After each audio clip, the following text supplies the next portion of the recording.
বিকেলের নাস্তায় কিছু মুখরোচক খাবার খেতে মন চাইলে শীতের বাঁধাকপি দিয়ে পাকোড়া রেসিপিটা একবার ট্রাই করে দেখতে পারেন। আশা করি আজকের রেসিপিটি আপনাদের ভালো লাগবে। চলুন দেখে নিই। একটা বাঁধাকপি কেটে লবণ দিয়ে চিপে চিপে জল বের করে দিয়েছি।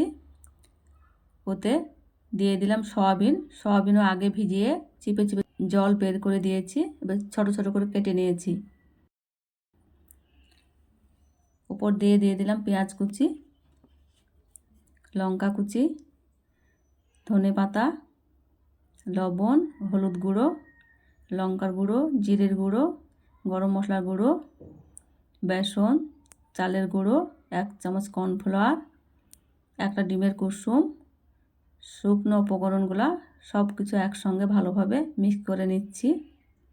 হাত দিয়ে চেপে চেপে সবগুলাই মেখে নিচ্ছি। ভিডিওটি ভালো লেগে থাকলে পুরো ভিডিওটি দেখে নেবার অনুরোধ রইল। ভালোভাবে মাখা হয়ে গেছে।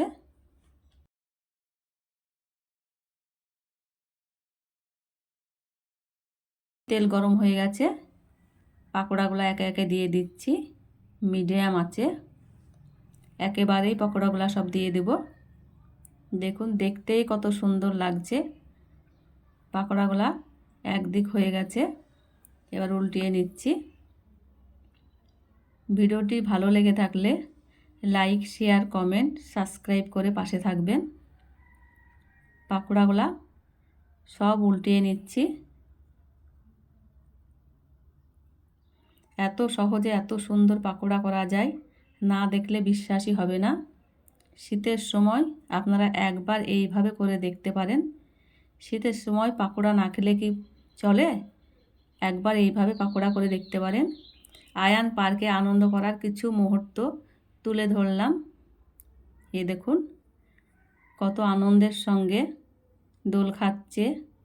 এইভাবে পাকোড়াগুলা একদিক ভাজা হয়ে গেছে, 2 দিকে ভাজা হয়ে গেছে। এবার তুলে নিচ্ছি সবগুলাই।